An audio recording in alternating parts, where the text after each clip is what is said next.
Hey, I'm Brian Van, SportBikeTrackGear.com, and today we're going to break down the Scorpion Ryzer full-face helmet.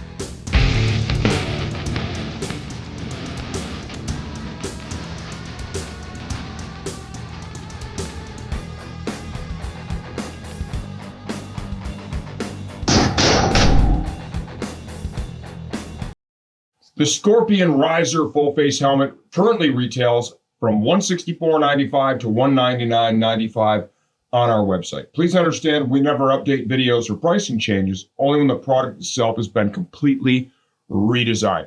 Who is this helmet right for? Well, this helmet includes a drop-down inner screen. That is a great option for street riders.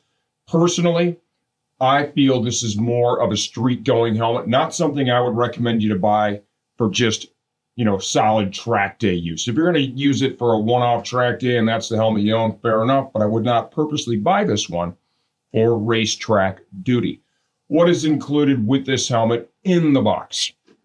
What you see here is what you get. You're going to get a pin lock ready clear shield. There is no insert. That is sold separately. There is a dark smoke drop-down inner screen, and it also includes the chin curtain that you see already installed in the helmet. Helmet fit. This helmet was built to an intermediate oval head shape. I have an intermediate oval, 58 centimeter head, fit great in medium across the board, almost every helmet out there on the market. Over the years, I've had the pleasure of owning and riding in literally hundreds of helmets. I took a medium in the Ryzer. I got a good, comfortable fit right out of the box. I think Scorpion nailed it. I would say this helmet runs true to size. On-off effort for this helmet. There's a little bit of an on-off effort. It's not overly aggressive, but it's right where I would want to see it because ultimately the fit that you get is very good once you get it on. One thing that I did notice was having the chin curtain installed made it the on-off effort a little bit more difficult up in the forehead area as you're trying to pull past this. I personally would typically remove the chin curtain and ride without it because I think it enhances the ventilation in that area. It increases the noise a little bit, but it enhances the ventilation. The noise for me is a non-issue because when I'm riding, I'm going to be wearing earplugs. Anyways, weight. This helmet weighed 3.6 pounds in a size medium on our digital shipping scale. Bluetooth compatibility. This has speaker pocket cutouts built into it. It's able to accept any of the universal units that are currently available on the market. Scorpion also has their own unit that's going to be out later in the year. It would accept that one as well. Ventilation. Now, for a price point helmet with a drop-down inner screen, I think they did a solid job of integrating a ton of ventilation into this helmet. You're going to have a vent right here in the chin, 3 vents up here in the top, all switchable. There's a large one in the center that can be switched on and off, and 2 on the outside that use a scoop vent to really bring the air into the helmet, exhausting through the diffuser in the back of the helmet. Shell construction. This is a polycarbonate shell. From size extra small to 2X, there are 3 individual shell sizes: extra small and small, shell 1, medium and large, shell 2, extra large, 2X is shell number 3. Safety standards.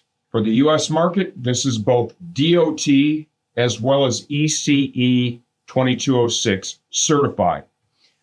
Noise production with this helmet. As I stated previously, and this is not one that I'm going to ride in, full disclosure. I don't do any street riding at this point.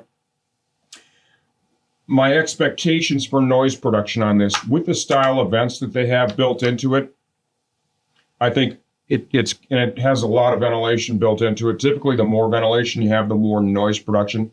I don't think this is going to be an overly noisy helmet, right? But as ventilation increases, so does noise protection. Glasses compatibility. This helmet is compatible with eyewear. It slides in, it rides in the channel, the glasses sit on your nose, everything feels great. Scorpion has historically done a solid job with that. How do we change the shield? If you want to order a tinted shield, and that's something, you know, honestly, with one of these helmets, if you're going to utilize the drop-down inner, in my personal opinion, there is no reason to put a tinted outer shield on this helmet. When you do that, if you stack a tinted shield on a tinted shield, the thing's really dark. And then, as we all know, riding in the dark, even with only one tinted shield, can be quite challenging.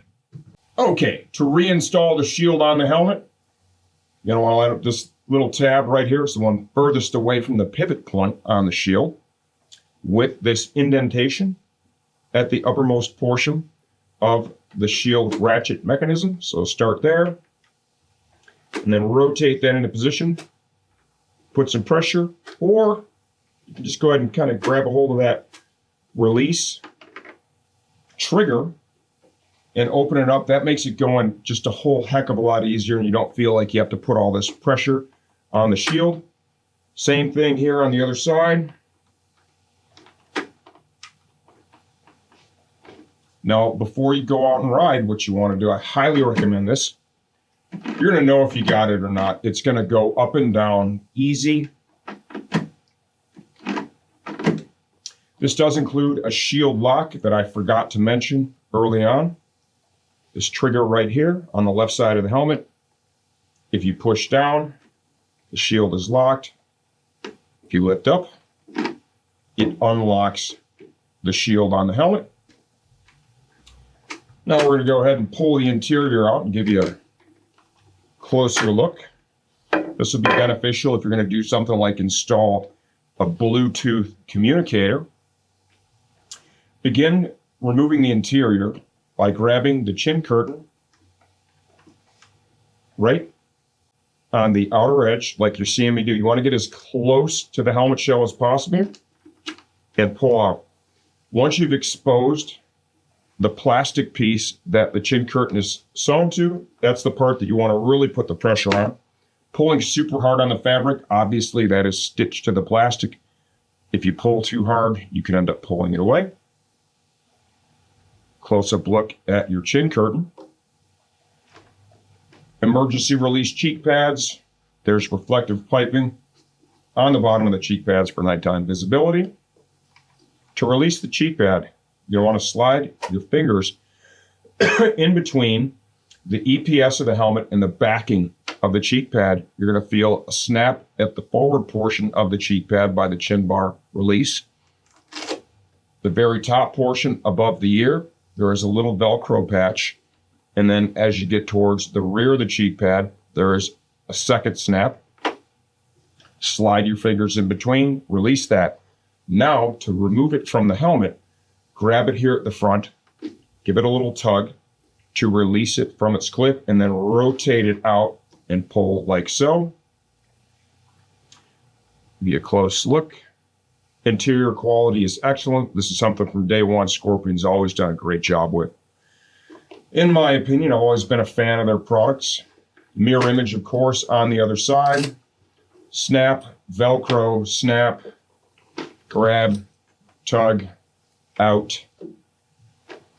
For the top liner, there are two snaps here at the back. Release those in the same way. Just kind of want to get your finger and or your thumb in between the EPS of the helmet and the backing of the liner. Now for the front, you want to slide your fingers underneath the top liner, and we're going to put some pressure forward and underneath to release this. There are 3 snaps across the top, and you want to slide your finger under there. That just helps you release that. Here's a close-up look at our top liner. We spoke earlier about Bluetooth compatibility. Clark, if you can zoom in right here and give them a look at, do I have it at a good angle for that? So they can see the cutout right here that accepts the speakers. This will take any one of the common units that's out there on the market today. Can install right in there, no problem.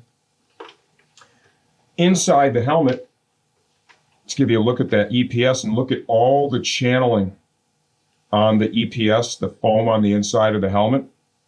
And you'll see how that lines up with both the intake and the exhaust vent holes. That really helps this helmet to move air through. And it also, when you have the EPS channeled out like that, it's a great energy management system in the event of an impact. It just helps. It's like a crumple zone in a car today, right? It just kind of collapses, helps to manage the energy and ultimately protect the rider.